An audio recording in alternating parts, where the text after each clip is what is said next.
ঘোষ কুলপি থেকে যিনি রয়েছেন, গ্রাউন্ড রিয়েলিটিটা কি, বাস্তব কাজ করতে গিয়ে কি দেখতে পাচ্ছেন আপনার ওই সমস্ত এলাকায়? দীপঙ্কর বাবু।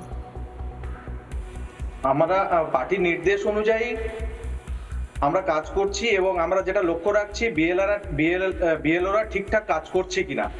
সেই যদি না ঠিকঠাক কাজ করে থাকে তাদের বিরুদ্ধে যে যে অভিযোগ আমরা দেখতে পাচ্ছি সেগুলো আমরা আমাদের পার্টির হাইকমান্ডদেরকে জানাচ্ছি।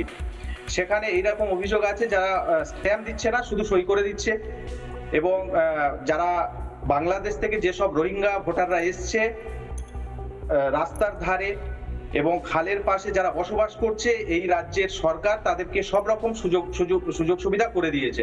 লক্ষ্মীর ভান্ডার থেকে আরম্ভ করে রেশনের চাল, বাড়ি, ঢালাই রাস্তা এবং টিউবওয়েল বানিয়ে দিয়েছে তারা যাতে খুব সুন্দরভাবে সেখানে বসবাস করতে পারে।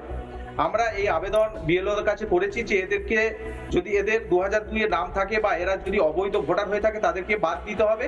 আর আপনারা যদি আমাদের কথা না শোনেন তাহলে আমরা আমাদের হাইকমান্ডকে জানাবো, আমাদের পার্টির হাইকমান্ডদেরকে জানাবো। এইরকম যদি আপনারাও নিশ্চয়ই জানবেন, কুলপি বিধানসভার অধীনে যে একটি অঞ্চল আছে বাবুরমহল অঞ্চল, সেখানে জামাইপাড়া বলে একটা কলোনি গড়ে উঠেছে, যেখানে প্রায় 250-300 ফ্যামিলি সেখানে বাস করছে। এবং কেওড়াতলা অঞ্চল বলে একটি অঞ্চল আছে যেখানে খালের পাশে এবং রাস্তার পাশে বহু রোহিঙ্গা বাংলাদেশি তারা এসে ঘর করেছে, সেখানে বসবাস করছে।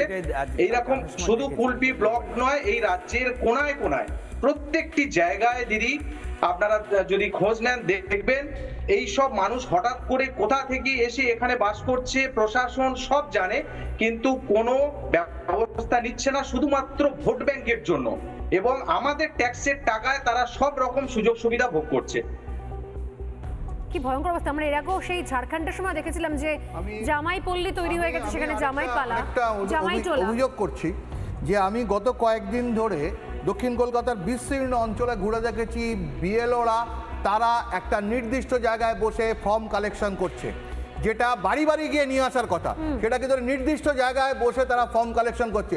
অবিলম্বে নির্বাচন কমিশনের একটা টিম ঘুরে বেড়ানো, মোবাইল টিম ঘুরে বেরিয়ে দেখা উচিত যে কোন কোন বিএলও তারা নির্দিষ্ট জায়গায় বসে বসে ফর্ম কালেকশন করছে, যেটা তারা করতে পারে না, তারা বাড়ি বাড়ি গিয়ে কালেকশন করবে। এটা কিন্তু বহু জায়গা থেকে অভিযোগ আসে। নানা ধরনের কন্টেন্ট দেখার জন্য লাইক করুন, শেয়ার করুন আমাদের ফেসবুক পেজ, সাবস্ক্রাইব করুন আমাদের ইউটিউব চ্যানেল। পাশাপাশি অন্যান্য ব্রেকিং নিউজের জন্য অবশ্যই চোখ রাখুন রিপাবলিক বাংলায়।